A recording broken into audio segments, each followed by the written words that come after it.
Hello, everybody. I'm Joshua Haberski, Deputy Executive Director and Head of Government Affairs. I'm joined by Glenn Loop, my colleague who runs all of our state programs. We're going to give you some quick hits on what's going on in the advocacy front this January. We'll start it off with the states, as we know that many of them are gaveling in, and Glenn is hard at work. We're issuing action alerts and informational notices. Glenn, what's going on in the states? Too much, Josh. I've said for too many years, nothing good can come from this. But now we're at a point where over 40 state legislatures are in session. I think it might be 43 today. Legislation, and it's not all bad, but you have to sift through about 10,000 pieces of legislation, narrow it down to about 50, and then narrow that down to about 10, and that's about where we are. But I want to highlight one that just came onto our radar thanks to a retailer in Massachusetts.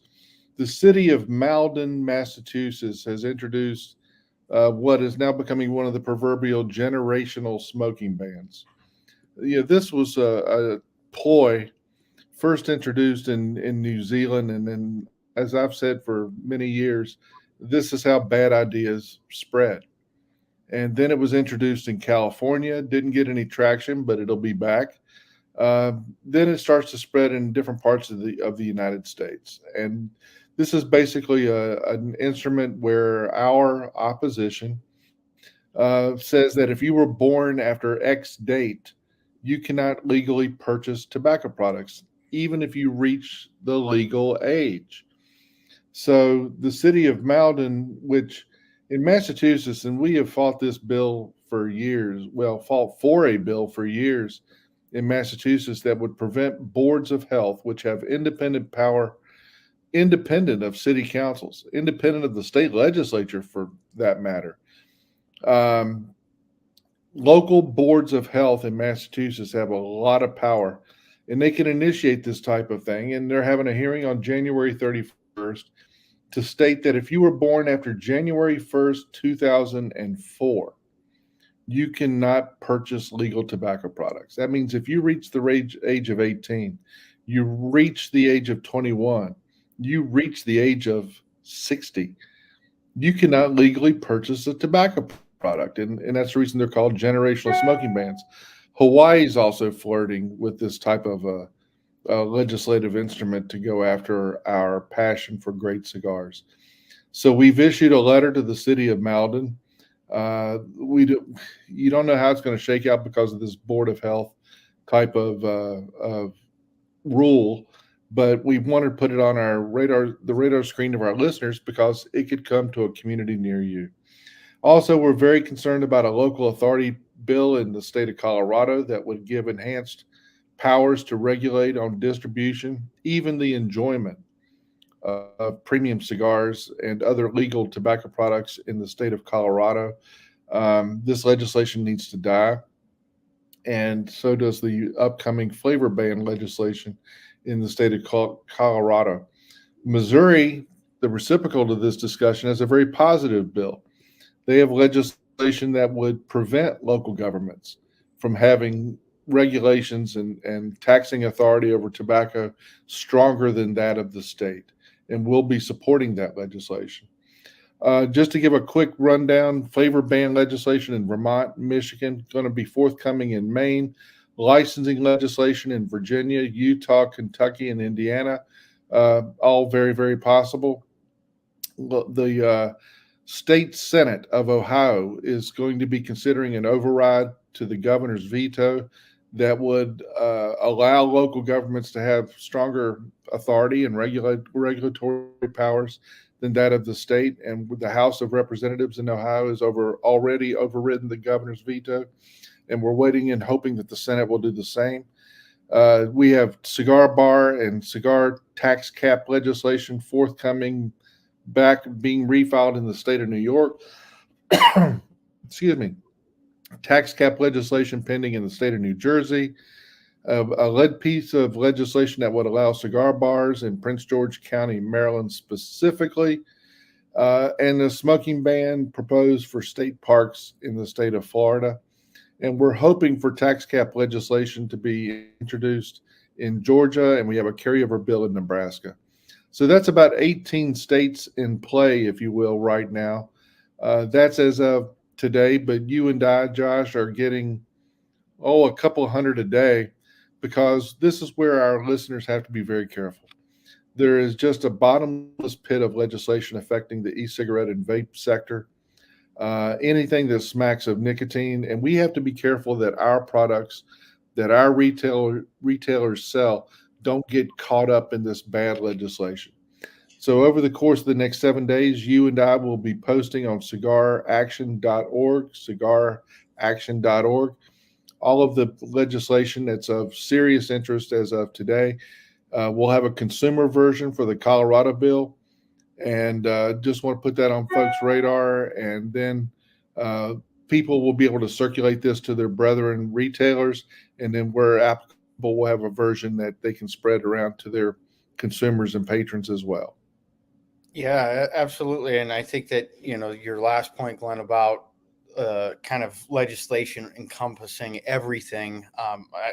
If you saw this week with Senator Schumer and going after Zyn, that product category, it's something that it's concerning that you could see at the federal level as well, legislation that includes all nicotine or all tobacco products. You notice that oftentimes the Food and Drug Administration, Center for Tobacco Products, or legislators, they don't differentiate. They don't, recognize the distinct qualities of premium cigars and the retailers that sell those. Patrick Anderson, our consultant, and I at the federal level are going around making sure that that message is fully heard, making preparations for 2025, but also ensuring that there's no bad legislation that's snuck into any major packages. In the regulatory agenda of the Center for Tobacco Products, HHS, and FDA, there are a couple potential new regulations coming down the pipeline where we will engage Tobacco 21, which is already a law, basically, promulgating that into regulation form. That's something that we will engage in. Holding tobacco products at the port of entry, kind of the detention, so to speak. There's a regulation coming down the pipeline on that, as well as all of the regulations that have gone through different phases, such as the characterizing flavor rule. We continue to monitor that and engage where appropriate. So a lot of stuff on the federal front, in addition to the states. Internationally, Glenn and I are both working on hopefully a tax reduction in parts of Canada. We are maintaining our engagement at that level. And then, of course, preparing for the trade show. Glenn and I will be conducting several state association meetings. We will have representatives from the Food and Drug Administration there. We will have members of Congress there, members of the Congressional Cigar Caucus. And it looks like we have a special guest, Scott Pierce, our executive director, which is perfect timing because getting into trade show talk. And obviously, you are the expert in that phase. So I'll turn it over to you. Yeah, thanks. It's almost like we planned that, right?